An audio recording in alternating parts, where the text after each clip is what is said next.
درود به بیننده عزیز تلویزیون سفینه. برنامه نوبتی دنیا پر از جوانی است در سال 2020 در موضوع جوانان و عادت‌های نامطلوب. مهمانان ما هستند دوستان گرامی قدر از دانشگاه دولتی آموزگاری تاجیکستان به نام استاد صدرالدین عینی و همچنین از مرکز ملی مانیتوری و پیشگیری نشأه‌مندی و همچنین از مؤسسه دولتی مرکز جمهوری کلینیکی نرکولوژی. شما را خیر مقدم می‌خوانم. تشکر که دعوت ما را پذیرفتید. عامل‌های پیدایشی عمل‌های نامطلوب از در میان جوانان رو شما همچون جوان در چی می‌بینید؟ سبب‌های اولی که این عامل‌ها سر می‌زند از جانب جوانان، این زیادتر محیط اولیوی به آنها زیادتر تاثیر می‌رساند، چون که بسیارتر هست مناقشه بین پدر و مادر می‌شود و آنها رو به کوچه می‌نهند و در آنجا دوستان نامطلوب با بچه‌های گوناگون آنها یعنی که دوست می‌شوند، همراه می‌شوند.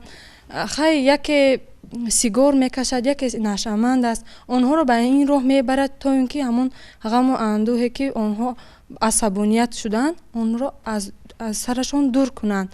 وقتی که آنها به این چیز یک مرتبه دو مرتبه یعنی که دست میزنند، الکی آموخته میشوند به این عادت بد. سپس به این عادت بد که آموخته شدن آنها بعدتر می‌دانند که به آنها پول لازم میشود. با پدر و مادر یک دو مرتبه بهانه میکنند، پول کتاب، پول دفتر اگر دانشجو باشند. سپس میبینند نمیشود، دست به غارتگری میزنند. بله. خب اوج همین مشکلی امروز در جامعه ما چگونه است؟ دیروز وقتی که از کوچه میگذشتم جوانی که بسیار کودک مینمود، من فکر میکردم که او حالا صنف 10 باشد یا اینکه 11. در دستش سیگار. پرسان شدم، حس کنجکاوی هم بلند شد. خواستم فهمم که این سن و سالش چند باشد و سبب سیگار کشیدنش چی باشد. خیر پرسیدم، سالش 2000 همسال بوده است. گفتم که سبب سیگار کشی شما در چیست؟ گفت که سبب های اولیوی. حتی پرسان شدم که در کجا اولین بار کشیدید؟ گفتن 2 سال پیش. در چند دقیقه که 5 یا اینکه 8 دقیقه بود که همراه من راه روان میرفت، هم صحبت بود، حتی 3 سیگار کشید که من در حیرت موندم. خب پرسیدید که مشکل اولیوی چیست؟ پرسیدم، گفت که گفتن نمیتوانم. حتی در تلفن هم صحبت میکرد، صحبتی دغلانه که به طلبات‌های امروزه جوانان ما جوابگو نبود. که من فکر میکنم یکی از مسائل‌های اساسی این بی‌مسئولیتی بعضی از پدر و مادران است که به فرزندان خود توجه جدی ظاهر نمیکنند و آنها را اهمیت نمیدهند. ساعتی چند به درس میروند، ساعتی چند میگردند میآیند و به کار میروند یا اینکه دیگر جایها. این یکی از مسائل‌های اساسی بی‌مسئولیتی پدر و مادران به حساب میرود. در مورد عامل‌ها و سبب‌های پیدایش عمل‌های نامطلوب میان جوانان، من گمان میکنم الکی شما درک کردید که عمل‌های نامطلوب چیست و تا کجاها برده میرساند. همچون مادر و همچون متخصص حرف بزنید که چیست، کی مثلا واسطه میشود، کی مجبور میسازد، خود ما جوانان نمیدونم کسی دیگر. عموما بیاید در همین موضوع کمک فراختر حرف بزنید. این پیش از همه یک چند عامل‌ها اگر از گروه‌ها گیریم، یکی از اینها عامل روانی پسیخولوژیسکی میگیم، دیگر عامل‌های اجتماعی، سوم عامل‌های فیزیولوژی و چهارم این عامل‌هایی که اقتصادی گویما میشه. یعنی که در بین جوان‌ها اون چیزی که ما میگیم که بعد عامل‌های تربیوی اویله، یعنی که وقتی که فرزند به دنیا تولد شد، پیش از همه مادر والدین در هراسند که فرزندشان آرزو هوس دارند که فرزندشان البته یک شخصی بهترین شود در جمعیت. ولی افسوس که نوابسته از آن اویله که اویله شرایط اجتماعیش پست یا بلند، ما در بین جوانان میبینیم شخصانی که ویرانشوی رفتارها دارند، دست به مواد تماکو میزنند یا نوس. بله از زبانی همچون متخصص گویم اگر موادها سبک و وزنی شده نمیتوانند. یعنی که وقتی که روسا میگن که все начинается с невинной рюмочки. وقتی که شخص با موادهای نوشاکی‌های دلخوش کننده دست زد یا که با شامپانسکی یا که نوشاکی های پیوا، یعنی که میگن که از این هیچی نمیشود вале афсус ки ҳама чиз аз ҳамин сар мешавад. ва ё мебинед ки даст ба маводи нос задан, бадтар тамоку, бадтар чарс, бадтар банк, баъд аллакай дер мешавад вақте ки нигоҳ мекунанд ба қафо ки умр гузаштаасту умри ҷавонӣ аллакай яхелаш ҳатто ба марг оварда мерасонад. нагуфта монад ки бо он бемориҳое ки бо азобҳо мекашанд, он бемориҳои сироятӣ ки дар натиҷаи ин ба амал меояд. ҳоло ки гап дар бораи омилҳо меравад, ман гуфтанӣ ҳастам ки пеш аз ҳама духтарҳо дуруст қайд карданд ки тарбия, албатта волидайнро гунаҳкор кардан мумкин нест ва ҳаст волидайное ки беаҳамият ҳастанд, бемасъулият ҳастанд нисбати фарзандон. вале фарзанди падар, хоҳар, бародар, мана инҷа духтарҳо ҳамсинфони худашонро маслиҳат доданд, ҳамсолони худашонро нигоҳ накарда ба онҳо маслиҳат доданд, аз ин роҳ гӯё ки даст кашиданд. ҳатто ба ҳамон қуттиҳое ҳам агар нигоҳ кунед, дар қуттиҳои сигор навишта шудааст ки оқибати он ба бемориҳои саратон оварда мерасонад ва саломатӣ зарар дорад. яъне ки даст аллакай мегӯяд ки яке мегӯяд ман проблема дорам, дигаре мушкилӣ дорам, ғамбеморӣ дорам, дигаре мегӯяд ки дард буду, табибе маро тавсия дод ки ҳаминро кунам агар аз ин монеа мешавам. албатта ҳар як шахс бояд ки гуфтем омилҳои физиологӣ ҳам дорад. агар ки шахс ҷавонони ҳозира чӣ хел ки мегӯянд ки ба ақл бошанд, ба фаросат бошанд, тафаккури хуб дошта бошанд ва зирак бошанд, албатта бояд ки ҳар як чизе ки даст мезананд бояд оқибати онро ҳам дар назар дошта бошанд ки оқибатҳои он ба чӣ оварда мерасонад. беш аз беш дар байни ҷавонҳо мебинед ки таъссубкорӣ ҳаст.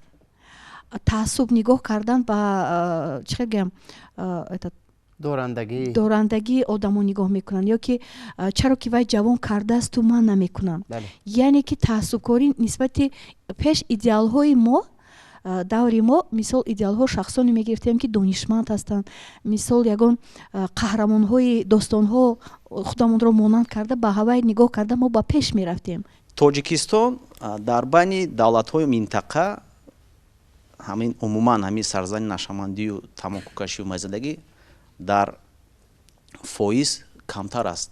бемории саратоне ки мо медонем як 75%, 80% он шахсоне ки дар ҷумҳурии Тоҷикистон ҳамчун шахсони дорои ташхиси саратон мебошанд, ин асосан аз сигаркашӣ мебошад. ин якум беморие ки баъд аз кашидани сигор мебошад, ин саратони забон аст, асосан саратони шуш, саратони меъда мебошад. ин оқибати асосии сигаркашӣ. сигаркашӣ мо медонем ки одамое ки сигор бисёр мекашанд дандонҳояшон вайрон мешавад. ин масъулият кам мешавад, бӯи ғализ аз даҳон меояд.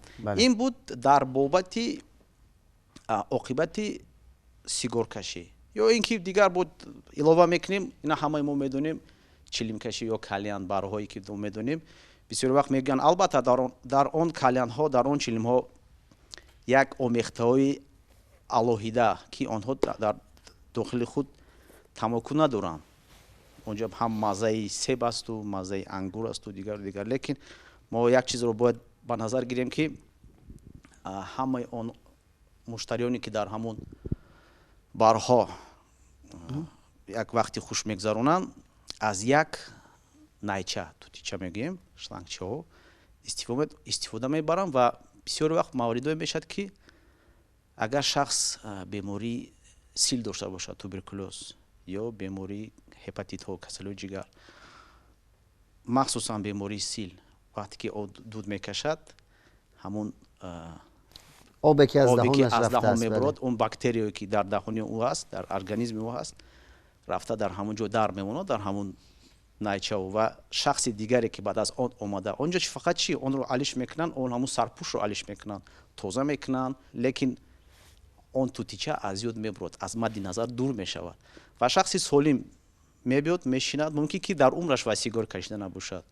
лекин мебиёд гӯяд ки ба хотири он ки ӯ ҳамон чилин тамоку надорад, ҳамон чизро мекашад ва нафаҳмида гирифтори бемории сил мешавад. инро ҳама бояд дар назар дорем ин буд дар бобати истеъмол кардани маводи тамоку. бе дар мавриди умуман беморҳое ки ба ҳамин гуна дардҳо гирифтор буданд табибони маркази шумо табобат мекунанд, бештар бо онҳо муносибат доред.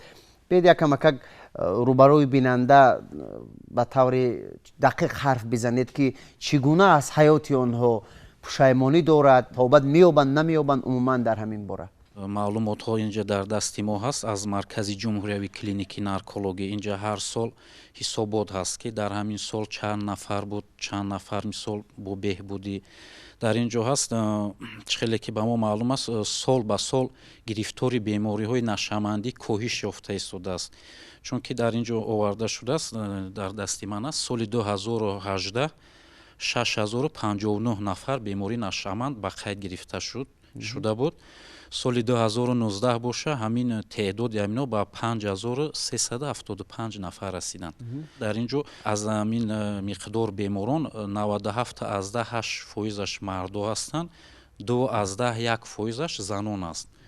хеле ки аст дар байни занонам ин беморӣ ҳаст. ҳангоме ки ба ҳамин беморо вақте ки ҳамсӯҳбат мешем, ҳамаи ҳамоно вақте ки ҳамсӯҳбат мешем, вақте дар суҳбат чӣ тавр сар кардани ҳамин истеъмоли ҳамин маводҳои нашадорро вақте ки пурсон мешем, ҳамаи ҳамоно мегӯянд ки мо сар шави ҳамин мо аввал аз сигор сар кардем ҳамино.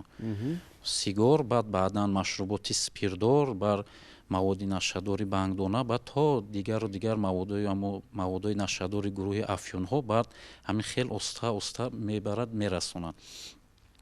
бароям хеле ки бисёр ҷавонон намедонанд, мегӯянд мисол машруботи спиртдор он қадар зарар надорад ё маводи нашадори бангдона зарараш камтар аст. дар ҳамин бисёр хато мекунанд.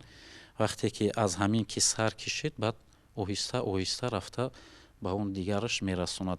баъди мисол гирифтори бемории нашъаманд, мисол гирифтор ин беморӣ музмин аст. аз ин баромадан хело ҳам душвор аст. бароям пешгирӣ кардан бениҳоят хубтар, одат кишид, аз ин баромадан беҳад душвор аст. хуб, вақте ки масалан шумо беморонро табобат мекунед, ман гумон мекунам ки то ба ин ҷо расидан аллакай наздикону пайвандон, ҳаққу ҳамсоя аз эшон рӯгардондагӣ ҳаст ва ё на? бисёр бисёр байни оилаҳо ҷангу ҷанҷол ҳастанд. падару модар бисёртараш рӯ мегардонанд аз ино, барое ки мегӯям мо якчанд маротиба ина гуфтем, ино бас накардам, ин тарафаш ҳамаш дасти худаш дорад. бисёр нофаҳмоҳиҳо байни оилаву байни ин бемориҳо бисёр, дар ҷои кор, дар дигар ҷоҳо бисёр нофаҳмоҳиҳо. худи беморон пушаймонӣ мекунанд аз ин вабо, аз ин дарде ки худ ба дасти худ гирифтор шуданд? бале, бисёре аз инҳо пушаймонӣ мекунанд, лекин мегӯянд хеле ки қайд кардем, бисёр душвор аз ин беморӣ баромаданшон, бисёр душвор. албатта пушаймонӣ мекунанд, лекин пушаймонӣ мекунанд дер шидагӣ дар он ҳолат. имом ғазолӣ мегӯяд ки ақли инсон дар сурати лаҷомзада ё лагомзада мегӯяд набошад. мо кӯшиш кунем ки ақли мо дар сади боло истад ва нафси моро идора кунад. ақл вақте ки нафсро идора кард, бале, ғолиб омад, инсон албатта ба саодати рӯзгор, ба хушбахтиҳои ин ҷаҳону охират масалан мерасад. ва агар баръакси он шуд, ин шахси бузург мегӯяд, нафс агар ақлро идора кард, сипас инсонро аз ҳамон буде ки он инсон аст, аз доираи инсонӣ берун мебарад ва ӯро масалан ба омилу ба дигар корҳои зишту корҳои номатлуб равона месозад ва ба сӯи пастиҳо, ба сӯи нобудиҳо, ба сӯи масалан гумномиҳо, ба сӯи беномиҳо ӯро ҳидоят мекунад. ҳамвора ақли инсон бояд ки дар мадди аввал бошад. дар ин ҷо шумо одат гуфтед. мо одат дорем, одатҳои хуб ҳастанд ки дар байни халқи тоҷик одатҳои хубе ҳастанд ки ҳамвора мардум аз он одатҳо истифода мекунанд.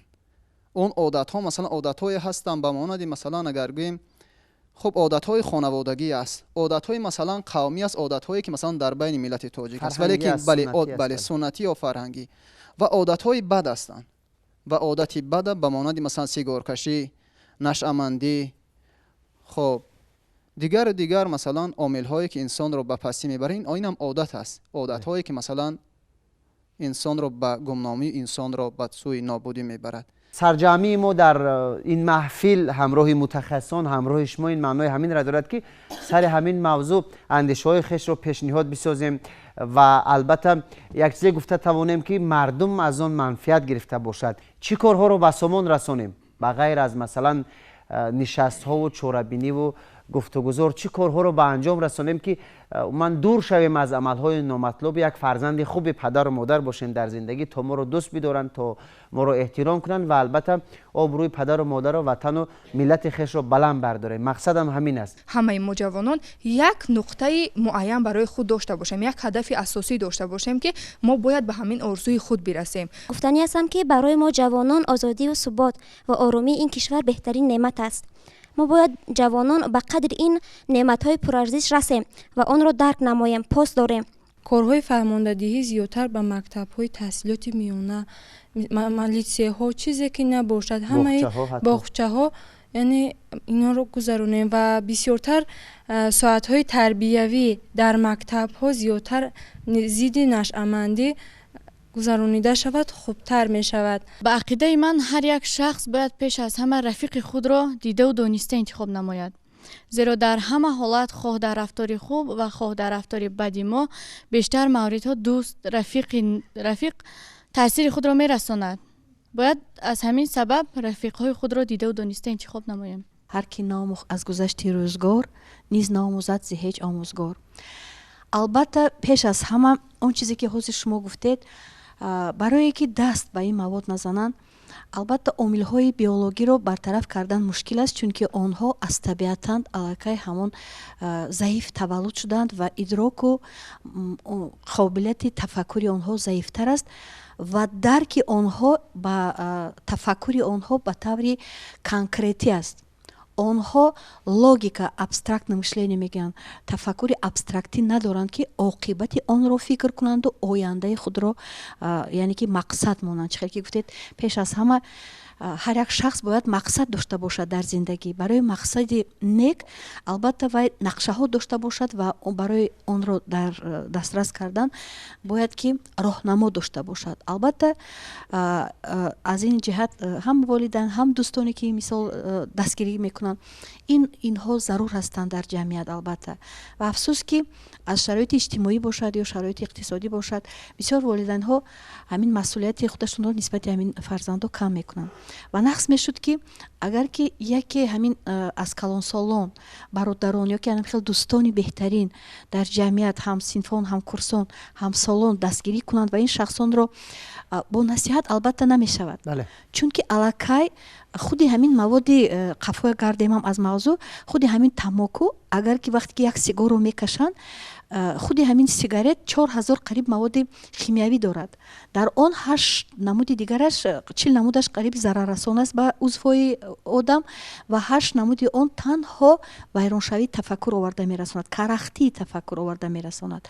و وقتی که یک سیگار رو میکشد در یک سیگار قریب که از 8 تا 20 میلی گرم نیکوتین دارد و تنها 1 میلی گرم نیکوتین به خودی همون شخصی که همین موارد رو میکشد تاثیر میکند و کرختی معاینه سر آورده میرساند، دیگرش به هوای گرد و اطراف.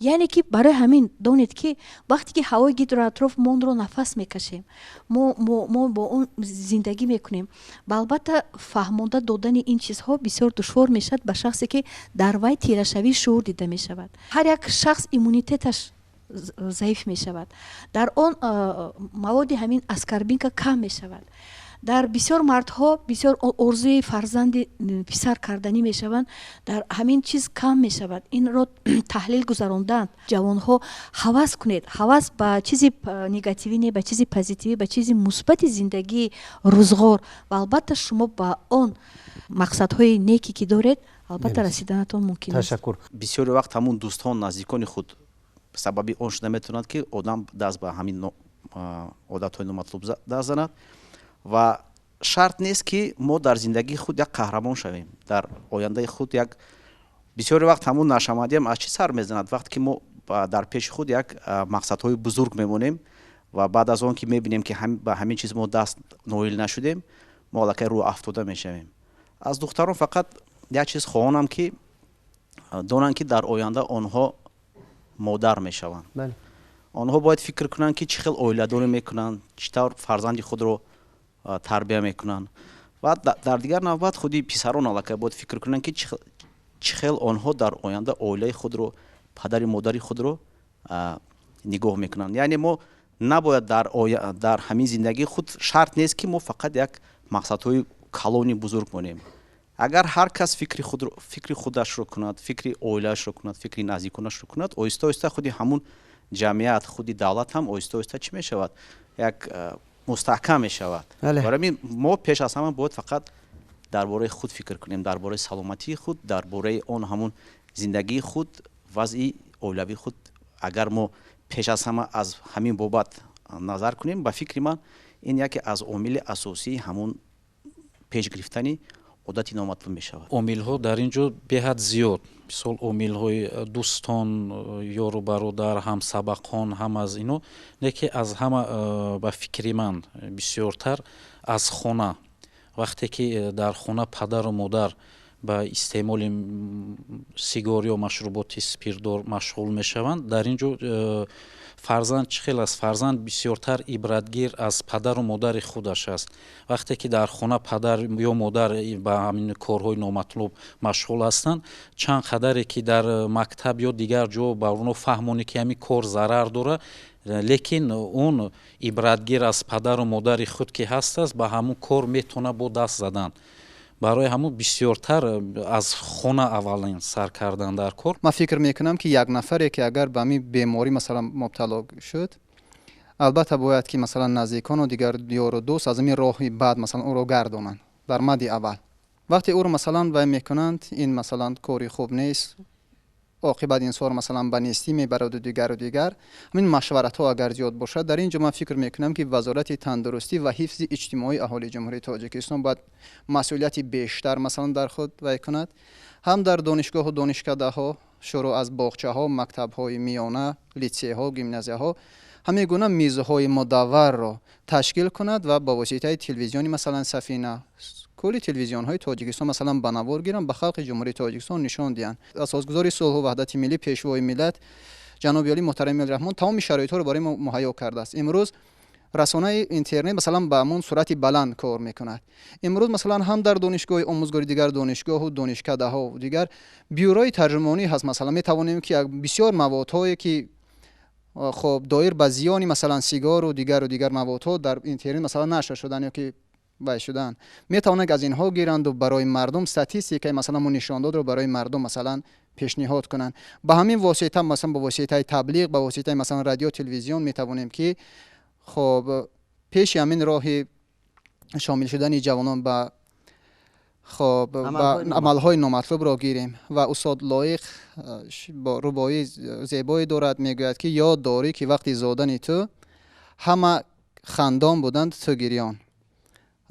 رمزی است که کودک تولد می شود، همه خنده میکنند، همه شادی میکنند که چگونه مثلا تولید شد و قسمتی او را کسی نمیداند. آنچنان زی که بعد مردن تو همه گریان شوند و تو خندان. محمد حجازی در کتاب هزار سخنش میفرماید که اگر انسان بالای نفس خویش غالب باید در زندگی موفق میگردد. و دوستان گرامی قدر، من گمان میکنم که با پیشنهاد اندیشه هایی که از جانب مهمانان برنامه ما سر این موضوعی را گردید برای خود چیزی گرفتید و اگر چیزی گرفته باشید ما اهل ایجاد خود را موفق میحسابیم، زیرا مقصد یگانه ما همین است و آرزو میکنیم که در سال 2020 موفقیت و موفقیت های بردوام نصیب این ملت صاحب تمدن بگردد و درد اصلا به تن شما راه نیابد. صحتمند و پیروز و خانه آباد باشید. تا برنامه های دیگر، خیر.